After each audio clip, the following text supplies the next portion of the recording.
Ladies and gentlemen, good morning to those in North America and good evening to those in South Asia. Today, we are going to discuss prospects of stability in Afghanistan and its implications for the region and the world. No doubt, we have a panel of very distinguished people: Eric S. Margolis, Ambassador Ameer Khurram Rathore, Ambassador Aizaz Ahmad Chaudhry, Mr. Phil Taylor, Dr. Zafar Bangash. I shall introduce each of them at the time of giving them floor. We are surely going to benefit from views of all panelists today. Before starting this discussion, I should start with humility, as the situation in Afghanistan has recently defied the political forecast of many pundits. Perhaps the importance of understanding cultural landscape, regional languages, ethnic composition of societies, local mindset, and historical trends in the region has increased in the analytical toolkit of commentators. As all of us know, that Afghanistan is at a historic crossroads today, and after 4 decades of conflict, which took lives of more than 1 million people, one road leads to peace, security, and stability in Afghanistan, owned and led by Afghan people. This road will have to pass through national reconciliation, inclusive government taking into account all ethno-political forces of the country. This road will pass through the protection of human rights of women and minorities by Afghans, and constructive engagement of the international community for meeting urgent economic, livelihood, and humanitarian assistance needs.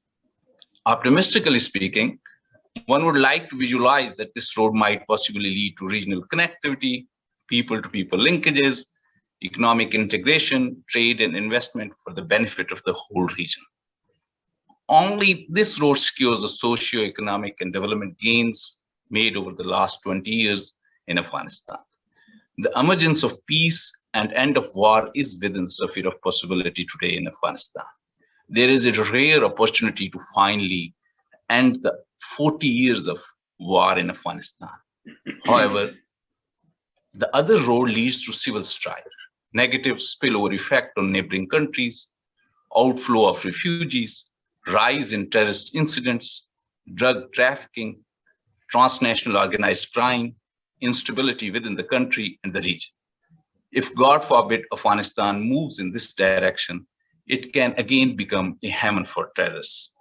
At this moment, it is a matter of relief that the civil war has been averted for now. The much dreaded mass outflow of refugees has fortunately not materialized.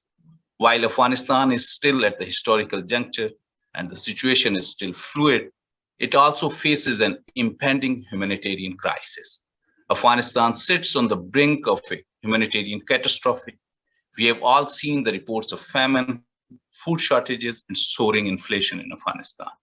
UN Secretary General and UN agencies are making an effort in mobilizing international support for the immediately needed humanitarian assistance.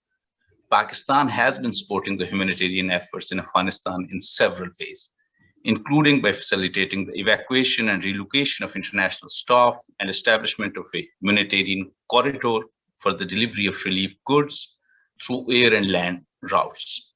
Pakistan continues to host more than 3 million Afghan refugees for over 4 decades. Over the years, we have also earmarked over $1 billion for a range of development projects in Afghanistan.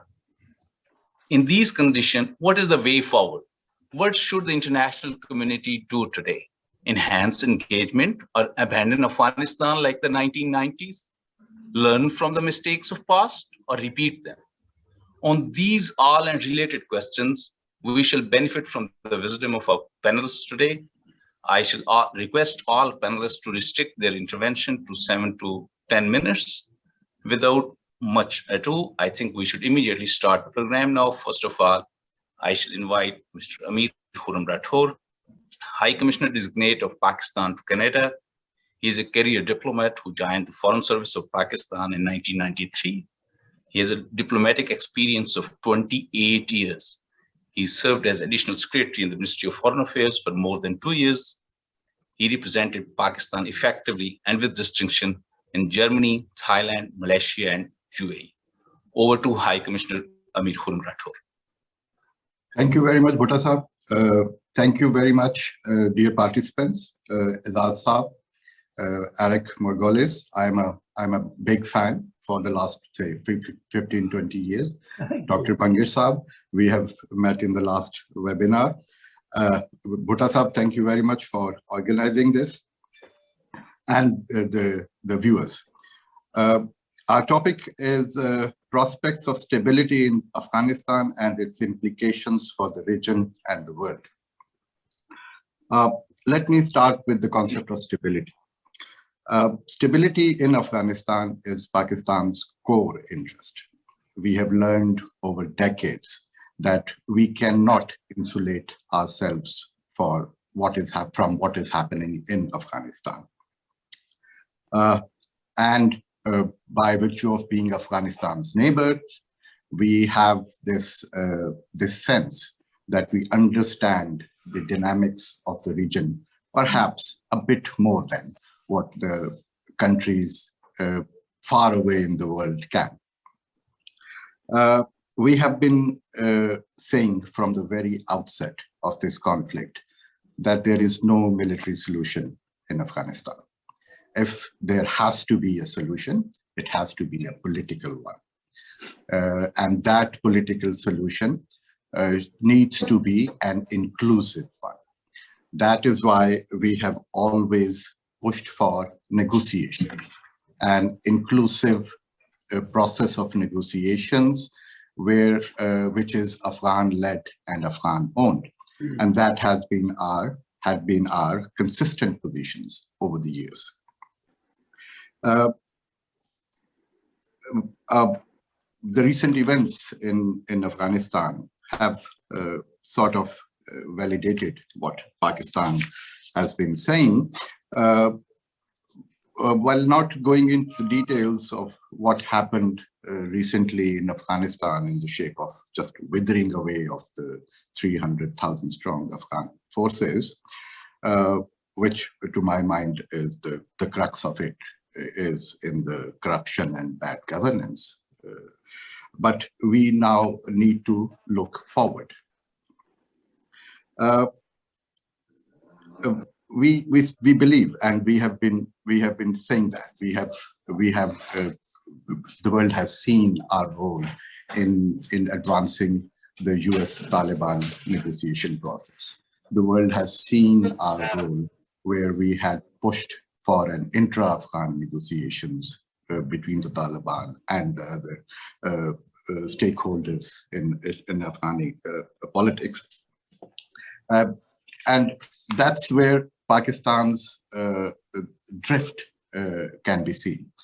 In a nutshell, what Pakistan believes that at this point in time, the most important thing for the region, Afghan people, and the wider world is peace and stability in Afghanistan.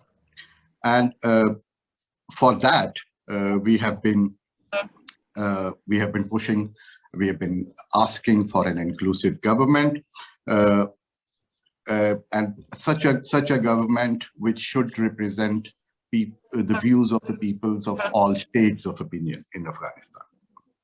As Bhutta Saab mentioned, luckily there has not been a civil war so far, and there has not been an exodus of refugees to Pakistan, which Pakistan is ill-equipped to handle at this point in time.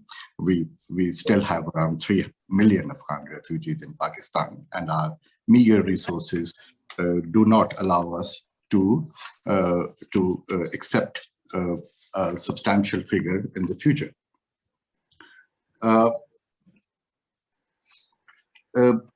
For this, the process of inclusive government, it is linked at this point in time, in my view, with the prospect of engagement by the international community. We should realize, we should accept that Taliban are a political reality. They have grassroots support. If they didn't, the way things turned out in Afghanistan could not have been possible. About how will they act? I think it's we should wait and see. We should not be too impatient in passing a judgment on how they will act. Our interest, obviously, is an open society. We, as I mentioned earlier, we cannot insulate ourselves from Afghanistan, and the Pakistani society, the ethos of Pakistani society, is not in a closed society. We want equal rights for people, women, children, education, all the major concerns. We share those concerns, but at this point in time, our focus, I think, should be on a few things. One is to avert a humanitarian crisis in Afghanistan. Second, to use the international community's weight for affecting the changes in the behavior of Afghanistan as we would want them to do. And to my mind, the international community, Canada, where we are sitting right now, have invested substantially over the past couple of decades in Afghanistan for the rights of Afghan women, children, education, health, so many factors. So to my mind, the only way to protect those investments is to engage with Taliban. Not engaging with Taliban is akin to sort of washing your hands of what we have been doing in the last couple of decades. The last point I would want to make is regarding Pakistan's efforts post Taliban takeover of Kabul. Pakistan has through Pakistan there had been 14,000 evacuations. 14,000 evacuations, 400 plus special flights that we operated between Pakistan and Afghanistan to evacuate people. Pakistan has provided around approximately 400 tons of relief goods so far in the past month, and there have been around 4 to 5 cargo flights from Pakistan, in addition to the 400 tons of relief goods that have reached Kabul. On the political side, you are all very well versed with the politics of the region, and you must have seen the efforts of the Prime Minister, his announcement to engage with Taliban, the efforts of the Foreign Minister in collecting, meeting with all the neighbors of Afghanistan. So the efforts on behalf of Pakistan are continuing, but the crux of the matter, in a nutshell, is that Pakistan seeks peace and stability in the region, which is absolutely essential for our own development. We have suffered a lot in the past couple of decades. You all know 80,000 people dead, $150 billion lost in economic activity. Secondly, an inclusive government in Afghanistan is, to our mind, essential for continued peace and stability within the country, the Afghanistan, and on the part of the international community, what we are seeking, what we are arguing for, is continued engagement with Taliban. that was my take on the thing. Thank you very much. I look forward to your views. Thank you, High Commissioner Rathore. Now I invite Ambassador Aizaz Ahmad Chaudhry, who is currently Director General, Institute of Strategic Studies, Islamabad.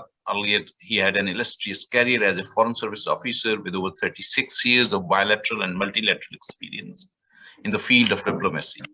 He worked as Pakistan's ambassador to the United States in 2017. Prior to it, he served as Foreign Secretary of Pakistan, spokesman of the Foreign Ministry, Additional Foreign Secretary for the UN and Disarmament Affairs, and Director General for Relations with South Asian countries.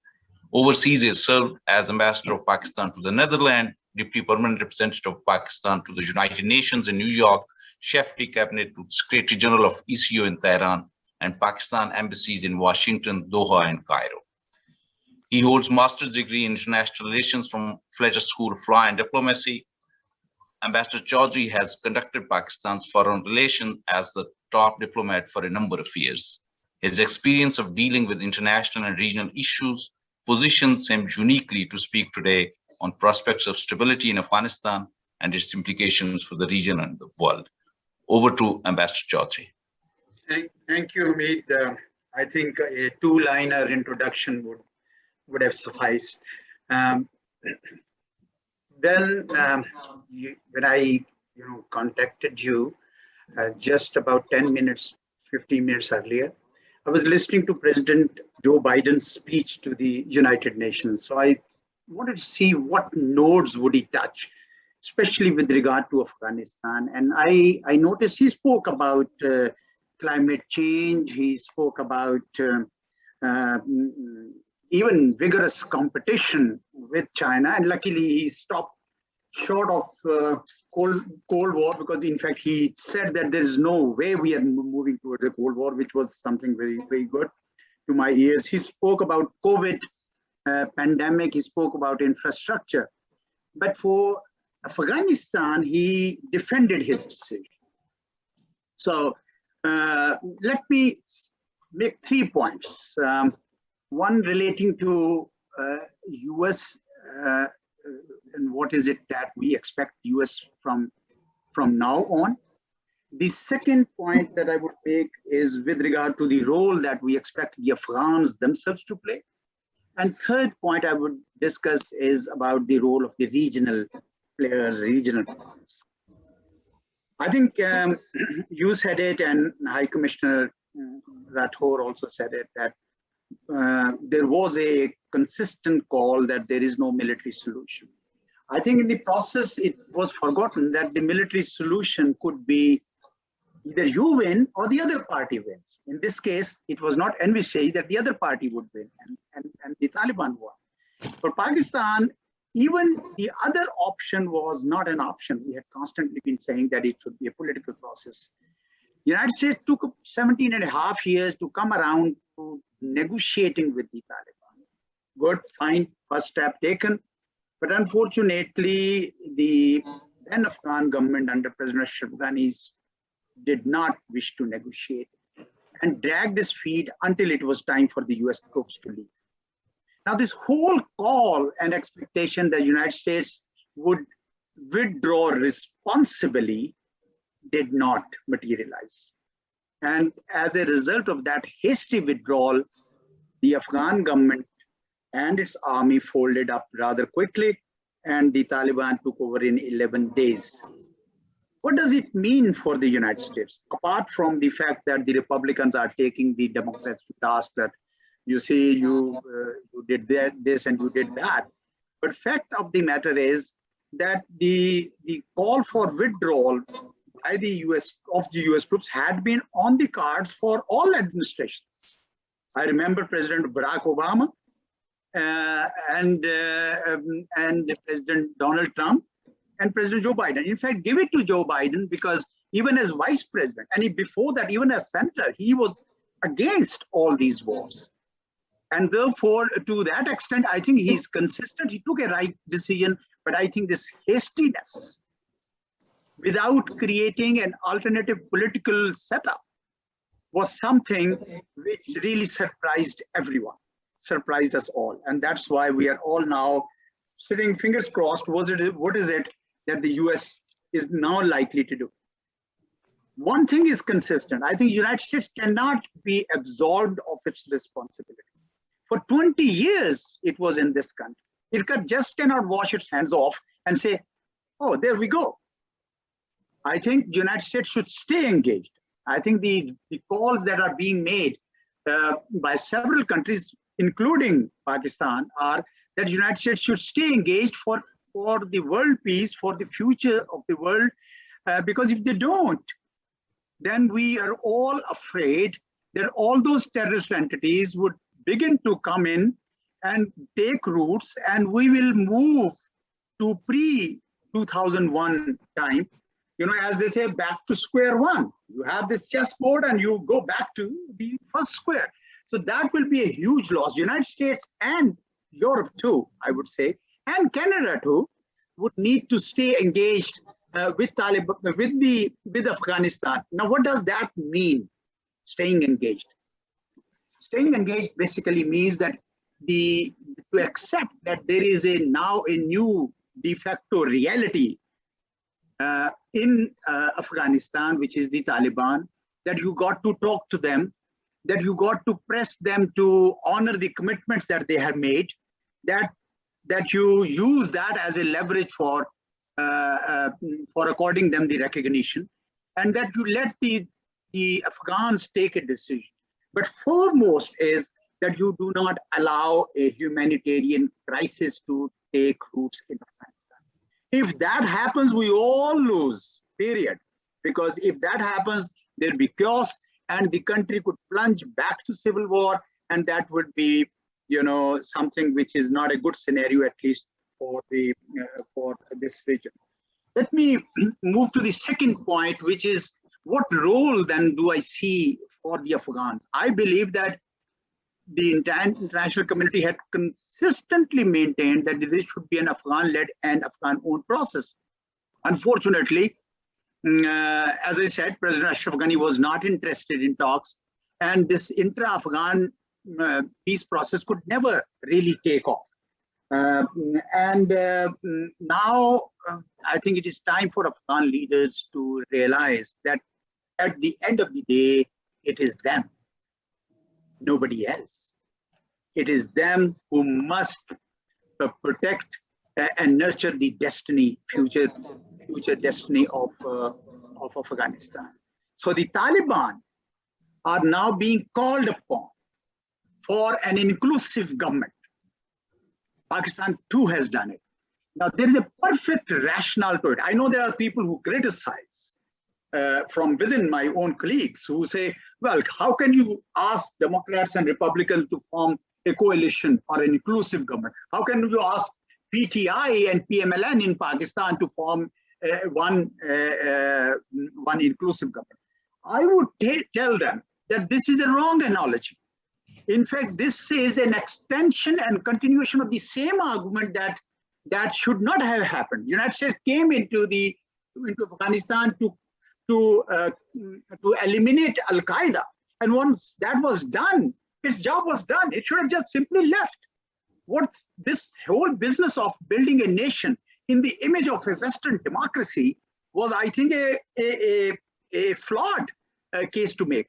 Now, today, Afghanistan has never been ruled, in a centralized fashion. It was always decentralized, and Taliban or whoever was in Kabul had always a titular power. So it is important for the Taliban to take other ethnicities, other political groups, even religious groups along, because if they don't, my worry is there'll be 20 Panjshirs tomorrow, and the country will go back to the same chaos that we have witnessed in the last 40 years. And therefore, I think the call being made on the Taliban is correct. And today, as you must have seen, they had included, I think, 2 Tajik and 1 Uzbek. And today they have included about 5 or 6 more, including 1 Hazara as Deputy Minister for Health, which currently is very important, and 1 Tajik for Deputy Minister for Interior Security. So 5 or 6 is a good beginning. But there's no women yet in the cabinet. So I think the Taliban are getting the message, and that message should be consistently conveyed. that that you will have to carry others along. You have to accommodate. You have got to find a formula through a loya jirga or whatever is your means to do it. It's not for Pakistan. It's not for Canada or US or anyone to suggest to them how to do it. The how part is theirs. But what must be our consistent advice is that you got to carry others along. Otherwise, there'll be problems in Afghanistan. We should also expect them to honor all the 4 commitments that they have. Amnesty for all, fine. Although it went too far because they released the prisoners from the jails, and and the TTP and other criminals are out on the street. So that's something which will address later. The second commitment that they made was that we will not allow Afghan territory to be used against anyone. Well, they gave this written commitment to the United States about ISIS, but what about others? I think Pakistan has a legitimate expectation that TTP and BLA, Balochistan Liberation Army, must be reined in. We are fortunate the situation is now much better because under President Ashraf Ghani's 7 years, India had a field day and used Afghan soil at will to support TTP, who would then come across the border and play havoc with the Pakistani lives and property.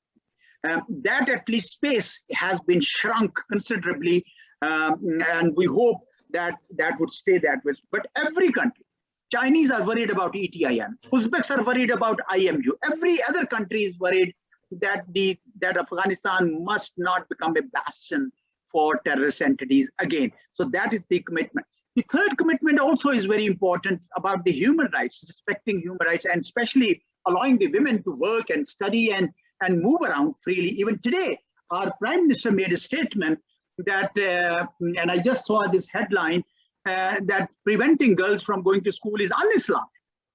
So I think a consistent message is going to them that they will have to show respect to the basic fundamental rights. And I think the final thing I have already talked about, the inclusive. So we expect the Taliban to, and in return, what do they get? In return, they get one thing that Khurram Rathore talked about: stability. They get stability. The region gets stability. We all get stability. The world gets stability. But that will happen only if Taliban honor those commitments and carry their own ethnicities along, as well as the international community. I know I should be brief. Let me just talk about the regional players, because that's very important, equally important. There was a time when there was a feeling that perhaps the United States said, oh, it's an Afghan problem, it's a regional problem. No, it's not. That's not how it should be apportioned. Every stakeholder has a role to play. But I personally believe that regional countries, especially the neighbors of Afghanistan, have a particularly important role to play. Why? Because they are the ones who suffer the most. Pakistan has suffered the most, Iran too, and Central Asians, China, and Russia too. They always complain about the narcotic drugs flows, as well as radical Islam and other things. So I think there is a rare coincidence. Gentlemen, I don't see any lady on the panel at least, but there is a rare coincidence that all regional players wish to see peace in Afghanistan, stability in Afghanistan. So that means that they'll have to play a role. Now, what role can they play? They can play a role. I think if I heard Khurram right, he mentioned 3 things probably. One is to provide stability. How do you get stability? By accepting that there's a new reality in Afghanistan, and then working with them to make sure that they bring help to bring conditions for peace. Second, about humanitarian crisis. Absolutely critical, and nobody can play a better role than the regional countries, because we are contiguous to them. And I think Khurram has already explained how Pakistan has been playing that role within the resources that it has. And the third is engaging them to make sure that they honor their commitment, that they carry everybody along, and at the same time they must remember that this is not 1990s. That world is a lot different now, and that the world has a degree of expectations from them. So there has to be a two-way traffic, and the regional countries are coordinating quite extensively, which in my view is a good way forward. And I hope that all three stakeholders, the regional countries, the Afghans themselves, and United Western countries, led particularly by United States, but of course by Canada, Australia, and Europe too, have a role to play. They must not abandon Taliban like the decision that the United States has taken of freezing their money and things of this sort. Because if they do, they will be nullifying a lot that they had done in the past 20 years in terms of money, in terms of their own human lives. So thank you so much for your attention. I'll be happy to answer any question. Back to you, Abdul Hamid. Thank you, Ambassador Chaudhry. Now I invite Mr. Eric S. Margolis, who is an award-winning internationally syndicated columnist. His articles have appeared in the New York Times, the International Herald Tribune, the Los Angeles Times, Times of London, the Gulf Times, the Khalid Times, Nation Pakistan, Hurriyat Turkey, Sun Times Malaysia, and other news sites in Asia. He is author of two highly acclaimed books. War at the Top of the World was published in 1999, and American Raj, Liberation or Domination, it was published in 2008. Mr. Margolis shows that he has hands on the pulse of global events, especially in West and South Asia. He has a long CV, but I will be brief. He is a regular contributor to the Huffington Post, Lew Rockwell. He appears as an expert on foreign affairs on CNN, BBC, France 2, France 24, Fox News, CTV, and CBC. As a correspondent, Margolis has covered Angola, Namibia, South Africa, Mozambique, Sinai, Afghanistan, Kashmir, India, Pakistan, El Salvador, and Nicaragua. Over to Mr. Margolis. Thank you. Let me say that added to my journalistic honors, I was just banned by Facebook for 30 days for daring to say that Taliban is the legitimate government of Afghanistan and should be treated as such and recognized by the United States. So I'm a bad boy. I have a sense of deja vu here because I was in the field with the Mujahideen in the late 1980s and inside Afghanistan and with the ISI boys from Pakistan, and these were the fathers of today's Taliban. And they were, according to President Ronald Reagan, freedom fighters. And they only became terrorists when they trained their guns on the American-supported Afghans. The situation in Afghanistan is heartbreaking. I saw pictures from hospitals in Kabul, which looked to me almost exactly like the ones that I had seen and visited in the late 1980s, with 3 people in bed and no medical supplies. Same thing. I don't know where the $3 trillion went that have been supplied by the United States to the various Afghan governments. It's a big question. Where's the money? Well, probably most of it is in Swiss banks. I hope that the Afghans will make a major effort to recover some of these funds. I also say that as an American, I feel it is our national duty to help rebuild Afghanistan that we've been blowing up. You know, we hear all these sob stories about Afghan women who are the elite in Kabul because they can't get their nails done. And yet we allow other countries, for example, India, to kill brides and to mistreat women on a grand scale. We hear nothing about this. It's only the Afghans, the Taliban, and Pakistan. Well, the issue of women has been used as a lever by the Western media to attack Taliban.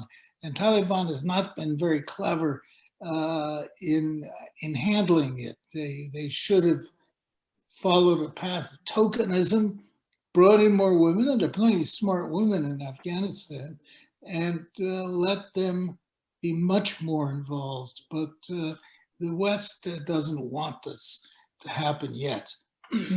The tragedy in Afghanistan is one of internal composition with these important ethnic minorities in the country. It's very hard to promote any kind of centralized government.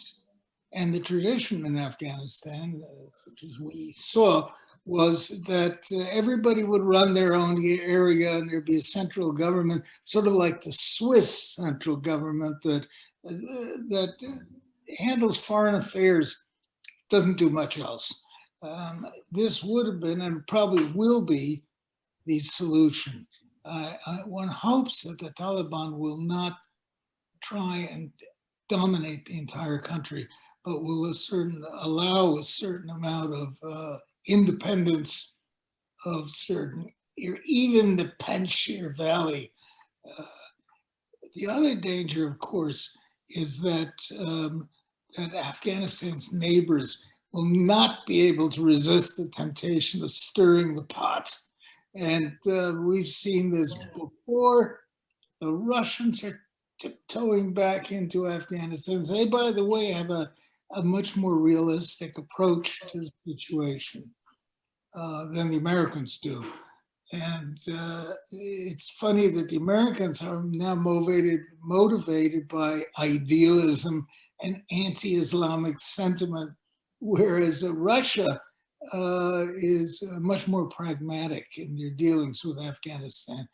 They plan to reassert their influence in the area, but very, very subtly. We see India, which is just got a big black eye by the collapse of the U.S. puppet government in Kabul. And India really has been a major press to assert its influence in Afghanistan and doesn't want Pakistan to dominate Afghanistan. I fear that this is going to be a big problem as the Indians will not accept the current status quo and start agitating there to undermine the Taliban government and arm its foes. There are all these Indian consulates, and the RAW is active in Afghanistan. So there are these little bit players like Uzbekistan. I call them still communist Central Asian countries, Tajikistan, Uzbekistan, etc., that are enemies of the Afghan government and of the Taliban. They will have to see their ethnic co-religions or co-ethnics in Afghanistan, Tajiks, Uzbeks, etc., pressing their own interests. And we see the Panjshiris who are supported by Western powers, particularly the French, are creating trouble. And this phony cult of Ahmed Shah Massoud, who was sort of a facilitator for the KGB, turned into an Afghan saint by the Western powers. So anyway, there's lots of scope for trouble. And China doesn't know what to do because they are so frightened in China of Islamic strongmen and Islamic jihadists that and they're worried about their occupied Turkestan, as we call it. Once they get their act together, the Chinese will start asserting themselves. They are too nervous about Islam to really be in bed with the Afghans yet. It may happen. So, and then there are all the communists still in Afghanistan. What happened to all the drug money? Afghanistan was the #1 exporter of drugs in the world, in producing heroin. And I remember I was driving towards Kabul in the mountains, and I said to my Afghan friends, I said, "Oh, being a city boy, I don't know these things." I said, "What are these beautiful red flowers all over the country?" And they turned to me and they said, "Heroin puppies." I said, "Oh." In any event, there's all this money, there's criminality. What happened to all the drug dealers? We see weeping refugees fleeing Afghanistan, but what about all the crooks? This was a criminal government in Kabul, and unfortunately, the U.S. was deeply involved with it, as it was with the Indo-Chinese drug dealers. So there's a lot of negatives. And let's hope that the Taliban have grown up and learned more. Rustic mountain boys, by and large. They're not sophisticated diplomats. I hope that Pakistan, by the way, I used to be a member of the Institute for Strategic Studies in Islamabad. I hope that Pakistan will give them wise guidance and counsel and point them in the right direction. Thank you. Thank you. And thank you, Mr. Margolis. I must mention that Mr. Margolis was recently featured in a special appearance on Britain's Sky News TV as the man who got it right in his predictions about the dangerous risks and entanglements the US would face in Iraq. Thank you very much, sir. And now I invite Mr. Phil Taylor. His radio program, Taylor Report, carries regular features on South Asia. He has recently done 2 programs on Afghanistan. He's a longtime peace activist and has spoken on behalf of those who are facing oppression in various parts of the world. Over to you, Mr. Phil Taylor. Well, thank you very much. I'm very glad to be part of a panel that gives me an opportunity to learn something. This is a matter of, and I want to say, by the way, Zafar Bengash's comments on our program, we're very fortunate in Toronto to have Zafar and to be able to make him available to those who do want to listen and to understand what has been unfolding in Afghanistan and in the region. Of course, I'm looking from my own background. I'm a North American. I was a US Marine, which was the best education I got. Actually, I went to university, but I learned a lot more from being in the Marine Corps. The concern I have is the good faith of the people who speak about wanting to see peace and security, because I think that peace and security is the tactical device by which the UK and the United States and France enter countries. They're always coming to bring stability. I think we need to begin here a review of who we are. If there's to be peace, if we really care about peace in Afghanistan, we have to be candid. I picked up the Globe and Mail yesterday and turned to the editorial page, and they were featuring an article by a French adventurer, Mr. Levy, and he says, "Today the resistance begins. The Taliban's in power, the resistance begins." But that is not a project for peace. He's a celebrated individual, not a marginal figure. Whenever the New York Times or the Washington Post wants to kid itself with a romantic story, he is the person they go to. I think we should call on the capitals that caused most of the grief, particularly Washington, to stop imagining that there is a great game. There's a conceit in Western journalism and commentary, which likes to talk about Afghanistan as some kind of long-standing romantic story in which there is a clash between If you're reading Mr. Kipling, it's Russia and Britain, and they're always going to meet again in Afghanistan. This is frankly an illness. And so when the word stability comes up, I believe we have to, our share of the discussion from, at least from these quarters, is to say that there seems to be growing instability in the places of power in the West. And those who are unstable really are not in a position to be talking to other people about being stable.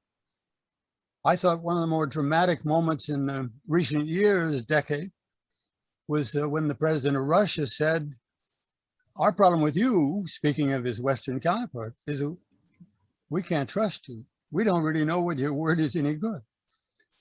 And, you know, if you say over to you, Washington, a fight will break out if you say, what is your position? They are themselves becoming dangerously unstable. And again, I'll just say, as a former Marine, I was startled to learn that an American general thought it was his business to phone a Chinese officer to tell him that everything is okay in Washington, that he shouldn't worry. I can tell you that the first reaction of the one who took the call was, boy, do we have something to worry about. A general calls us. And by the way, that is not a stabilizing matter. That's a worrying, seriously worrying matter, because are we supposed to be taken in by this? I mean, on the side of the Chinese taking the call, they have to think, is someone pulling my leg? I mean, or they want us to now believe that I'm supposed to call this general to know if everything's okay in Washington? So who is it who's unstable? I believe the countries of the region have probably been sobered by this most recent nightmare of the US president and all the terrible things they did. I remember President Trump saying, I dropped the mother of all bombs. And it was like, yes. And 2 days later, nobody remembered that he talked like that. So countries in the region, I think we can assume, do want peace and stability, but they're going to have to be very diligent and very honest with each other, because the Western powers cannot trust themselves at this point. And there is ideology, and it is the ideology of cultural and political hegemony, being the superior people, superior powers. And so even though they might be going quietly mad in front of us, that's the flag that they travel under.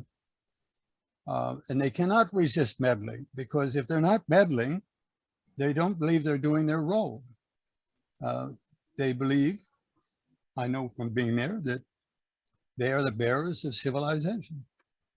And so I would just say, we need a battle, we need a fight here to end the notion of that there is a great game. We have to say, no, there are, since World War II, since the establishment of the United Nations, actually there are sovereign states and they are equal. They require respect, and that can bring peace. I guess I could end on that point, you know, that the great Mexican president, Abraham Lincoln's friend, said so many years ago, mutual respect is peace. But in the West, they have not learned, we have not learned mutual respect. Thank you. Thank you, Mr. Phil Taylor. And now I invite Dr. Zafar Bangash. He is Director, Canadian Council for Justice and Peace. He is a peace activist. He is author of several books. Over to Dr. Bangash. Bismillahirrahmanirrahim. Thank you, Abdul Hamid Saab. It's a great pleasure to be with such a distinguished group of panelists.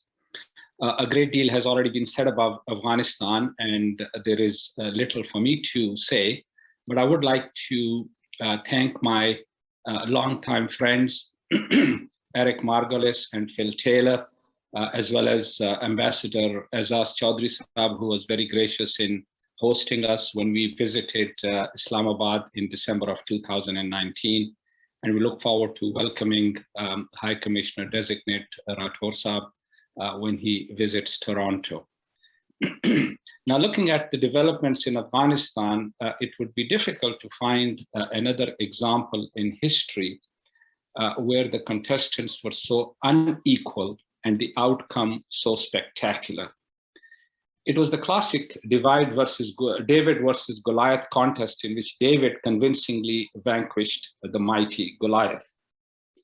And America's 20-year nation-building project delivering democracy and human rights through cruise missiles has crashed in the Hindu Kush Mountains. Hopefully, it would deter wannabe imperialists from venturing into Afghanistan anytime soon. The US-NATO shooting war in Afghanistan may be over, but the propaganda and economic wars continue. Regrettably, US officials have also started to scapegoat Pakistan for their failures in Afghanistan, as was evident from Secretary of State Blinken's testimony in the Senate on September the 13th. Further, while the Taliban have adhered to their commitments under the Doha Agreement of February 2020, the US unfortunately has not. For instance, under Part 1, Item D of the agreement, the United States was to initiate an administrative review of current US sanctions and the rewards list against the Taliban. Deadline for sanctions removal was August 27, 2020. Recognition of the Taliban government was not a condition of the agreement. Under Item E of Part 1, the US was to start diplomatic engagement with other members of the UN Security Council to remove Taliban from the sanctions list. Completion date was stipulated as May 29, 2020. Under Item F of the Doha Agreement, the US pledged to refrain from the threat or use of force against the territorial integrity or political independence of Afghanistan or interference in its domestic affairs. And under Part 3, Item 3, the US was to seek economic cooperation for reconstruction with the new post-settlement Afghan government. Non-interference in its internal affairs was again emphasized. Regrettably, the US has violated each and every one of these provisions and is now even threatening over-the-horizon strikes. On August 29th, the US drone strike killed a family of 10, including 7 children in Kabul. The Pentagon has now admitted to killing civilians, but claimed it was a mistake. The US has used the Taliban's inclusion on the terrorist list as a pretext to freeze $9.5 billion of Afghanistan's assets, thereby undermining its economy. Famine threatens the country, as has been pointed out, and urgent humanitarian help is needed. Both UN Secretary General Antonio Guterres and head of the World Food Programme have appealed for help. Meanwhile, interference in the internal affairs of Afghanistan continues. Now, given these conditions, what are the prospects for peace and stability in Afghanistan?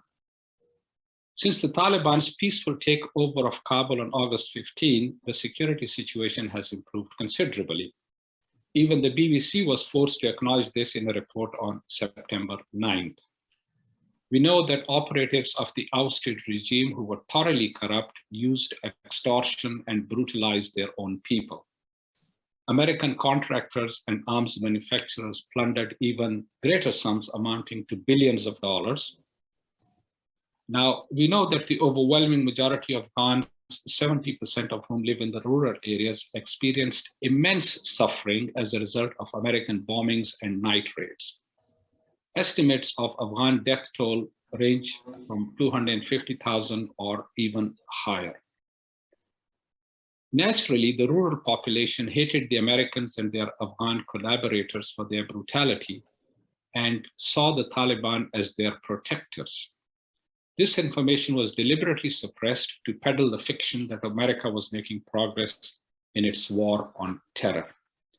Only recently has such information emerged in New Yorker magazine, for instance, on September 6th, and Graham Smith's documentary, The Ghosts of Afghanistan, which was aired on TVO on September the 8th. I'd like to add here that both Eric and I used to appear on TVO regularly, but then they realized that what we said and what our opinion was that the TVO management did not like because it did not fit into their narrative. So we were banned from appearing on TVO. And yet whatever we had said, that has all come true. And now we are at the situation where we face what is in Afghanistan. So this brings us to the question of the prospect of stability in Afghanistan. Given the spoilers' injured pride, it will not be easy, but it is doable. Afghanistan's immediate neighbors, especially Pakistan and Iran, that suffered greatly during the 4 decades of war, have an important role to play in facilitating peace. Most neighbors are in agreement. The only exception is Tajikistan, but given Russia's positive attitude, Dushanbe's negative impact will be limited. The Taliban have pledged not to allow their territory to be used for terrorist activities against others. This is a hopeful sign. 2 demands have dominated the narrative on Afghanistan since August 15th, an inclusive government and respect for women's rights. Both are worthy objectives, but I believe they must be pursued with prudence and in the Afghan context. It must be understood that Afghans do not submit to coercion. Pakistan, China, Russia, and Iran can play a positive role in persuading the Taliban without antagonizing them. These countries have their own interests, but there is no disagreement on preventing Afghanistan from descending into chaos once again. While a tiny minority of Afghans have become westernized and quite vocal, their demands should not take precedence over the well-being of the vast majority. The Taliban have also changed in the last 20 years and become quite sophisticated in dealing with other countries. Afghanistan's enormous untapped mineral wealth will help it overcome financial difficulties if there is peace and stability. China has already indicated its willingness to help. Afghanistan's neighbors can help in establishing peace. Fortunately, the spoilers, and I'll identify them as the US and India, are disadvantaged by distance. And once peace prevails, the region will witness enormous economic growth to benefit the long-suffering Afghans who have endured 43 years of war, the region as a whole, as well as the world at large. I hope and pray that this opportunity is not lost. Thank you. Thank you, Dr. Zafar Bangash, for excellent timing. We are about to reach the time limit. In conclusion, I shall not add anything to the discussion except that only a peaceful and stable Afghanistan will be a credible and development and counterterrorism partner for the international community. Moreover, such an end state would only be achieved through more, not less, regional international engagement on Afghanistan. I thank Margolis, Ambassador Ameer Khurram Rathore, Ambassador Aizaz Ahmad Chaudhry, Mr. Phil Taylor, and Dr. Zafar Bangash again. We thank all of you for sharing your views and sparing time for this event. We thank all participants who remain engaged with us despite working hours here. The recording of event will be posted on social media accounts of our mission in Canada and elsewhere. Thank you very much. Thank you. Khuda Hafiz. Khuda Hafiz. Goodbye.